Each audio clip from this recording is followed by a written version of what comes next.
good morning class. Assalamualaikum.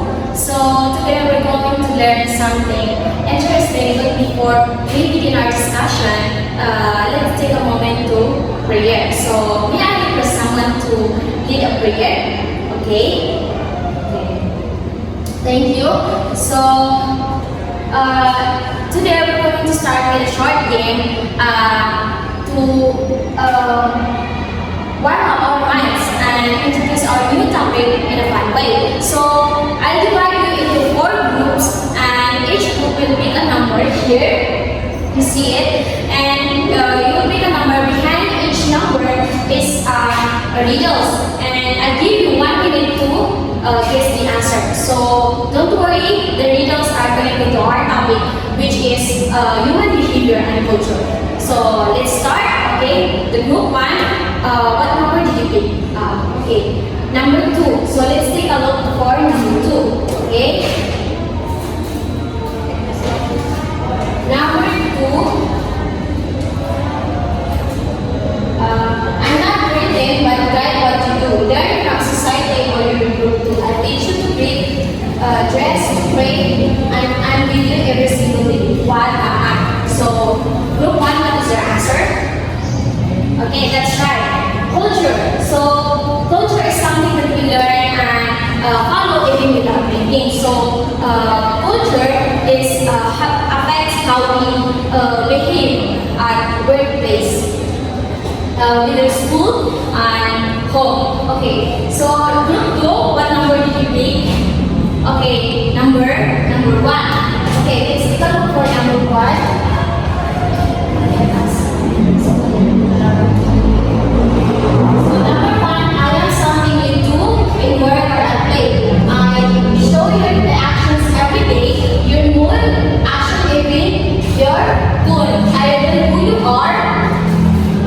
When you're alone. So, what am I? So, group 2, what is your answer? Okay, behavior. That's right. Behavior is an act or response to someone or in a situation. So, in an organization, behavior affects how people work together. So, that's nice work, guys. So, those riddles weren't just for fun. They are clues for our topic today that we will talk about today, which is human behavior and culture. So let's now move on to understanding what is culture and how culture affects our behavior. So human behavior and culture. So by the end of this lesson, you will be able to define culture and organizational culture using real-life examples, differentiate between visible and invisible elements of organizational culture through group activity, identify and compare different types of organizational culture through group activity, analyze the real-world barriers to cultural adaptation, and suggest appropriate solutions. So first, let's define what is culture. So students, what comes to your mind when you hear the word culture? Okay, anyone? Okay, you? That's a good idea. So according to Edward Burnett Taylor, culture defined as that context whole which includes knowledge, belief, art, law, morals, costumes, and any other capabilities and habits acquired by man as a member of society. So in simple explanation, culture is something that we learn as a member of society. It includes how we speak, how we dress, how we act, and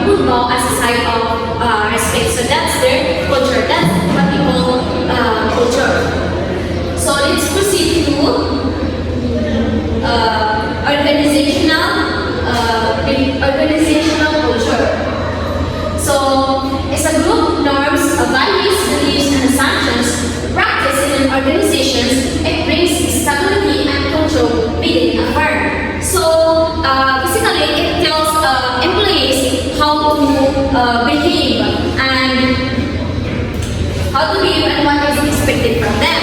So it helps with order, unity, and identity of the companies. So this basically this often the culture is often built by leaders and passed on to new employees.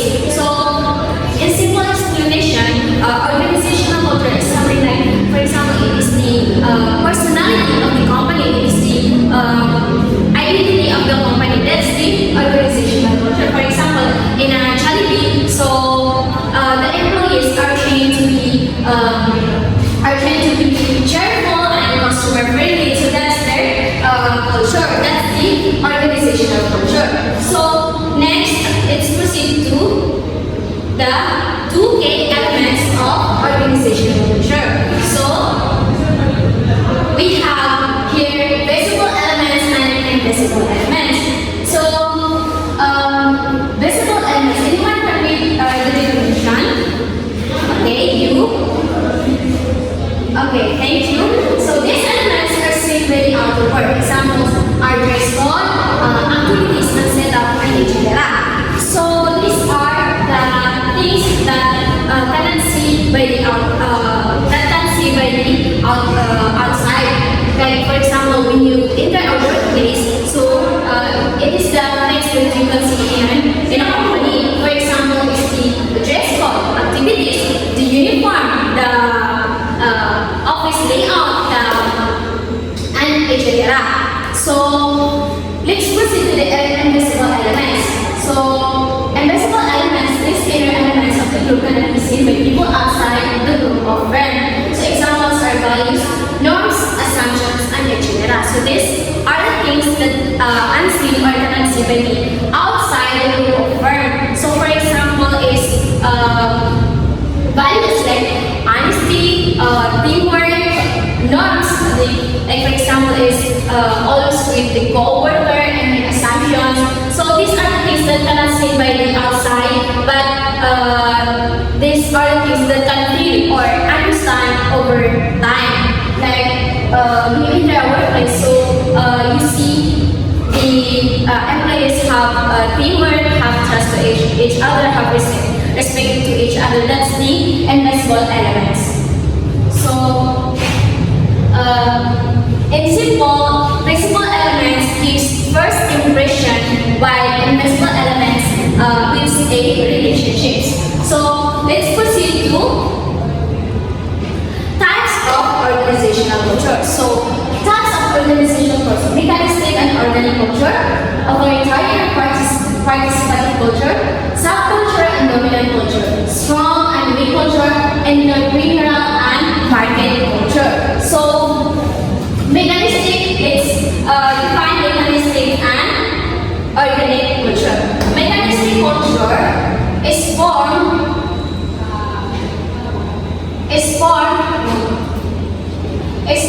by formal rule and standard operating procedures. So it is very formal with rules and strict structure. For example, is government offices.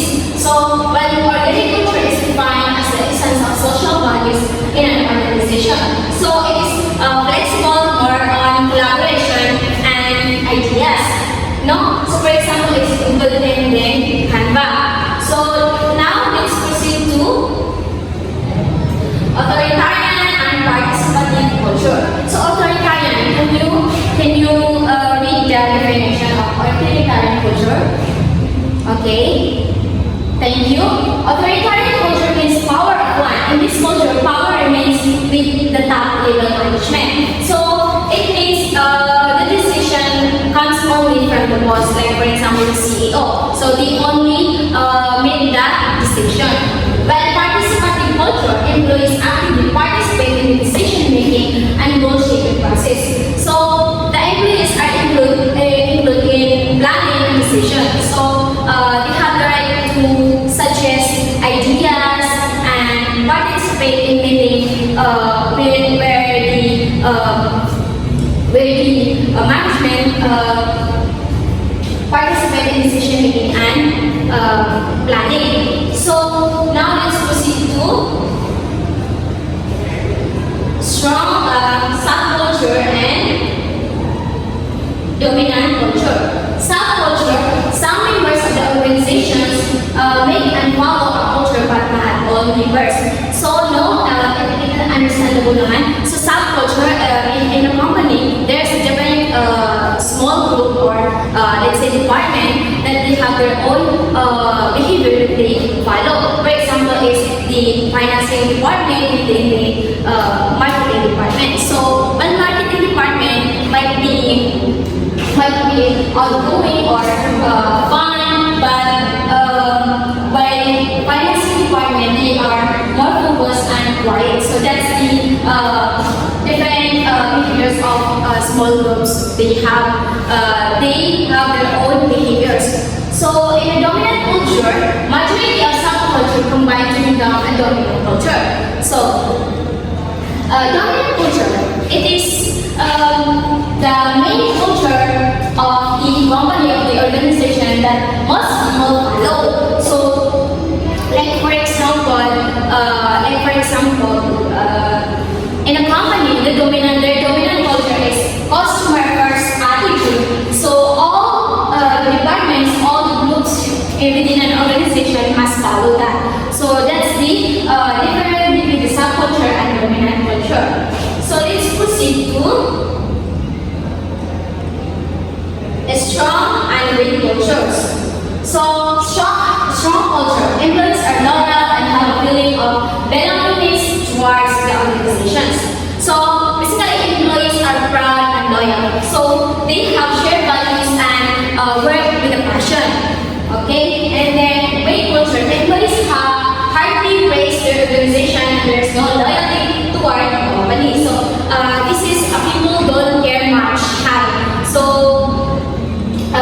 people don't care much and high turnover and long division. So for example, is in a company, if the employees feel unsupported or overworked, they leave easily. So that's the example of weak culture. So now let's proceed to entrepreneurial culture and market culture. So the employees show their innovativeness in thinking and are experimental. And this entrepreneurial culture encourages risk-taking and innovations.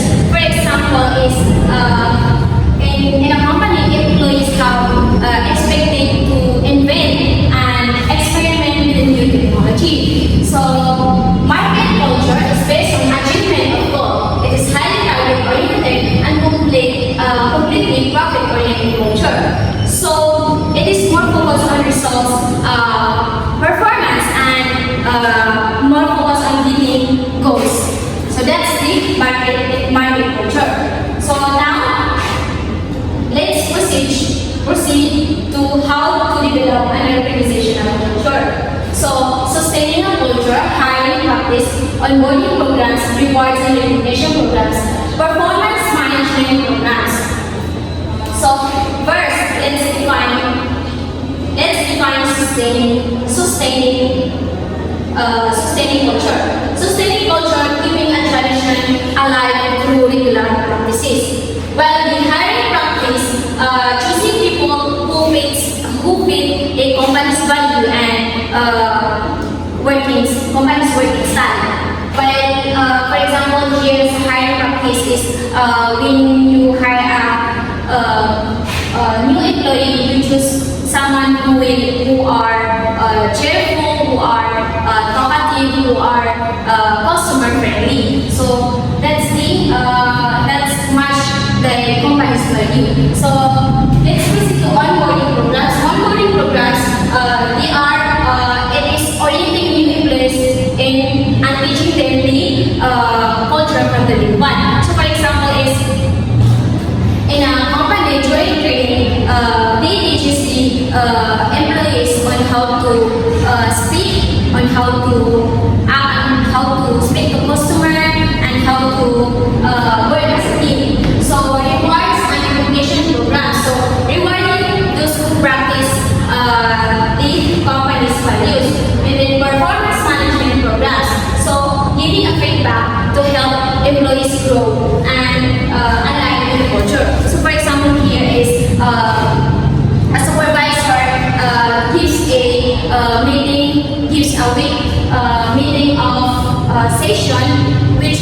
help the employees meet the performance standards. That helps them grow and improve their skill. Okay. So let's proceed to the legal issues. So legal issues.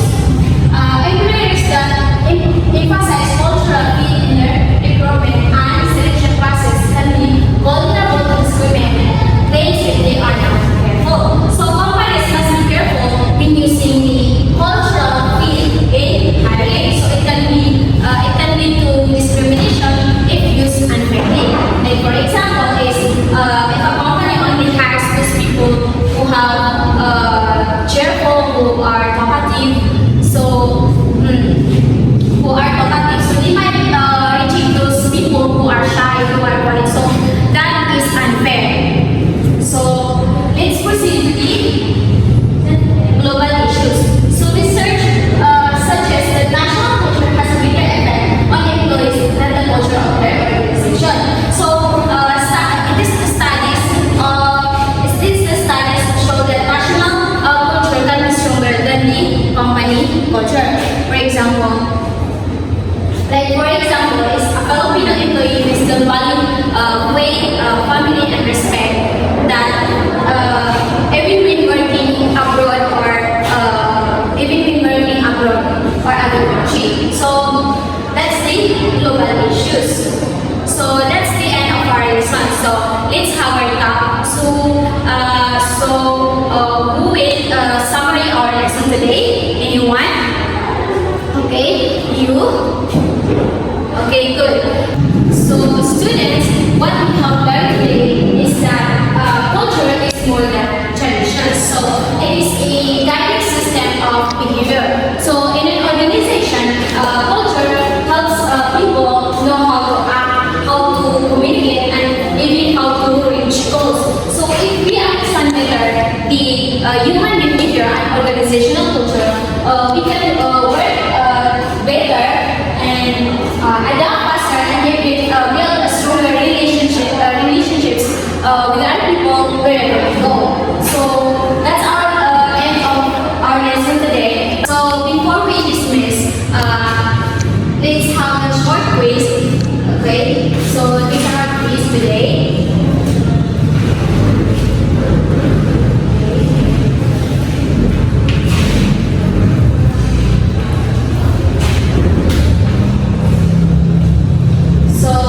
Read each sentence or scenario and choose the correct or concept in your sense. So write your answer in one half sheet of paper. So I'll give you 3 minutes to answer these questions. Okay, pass your paper. And before that, I'll give you an assignment. So our assignment.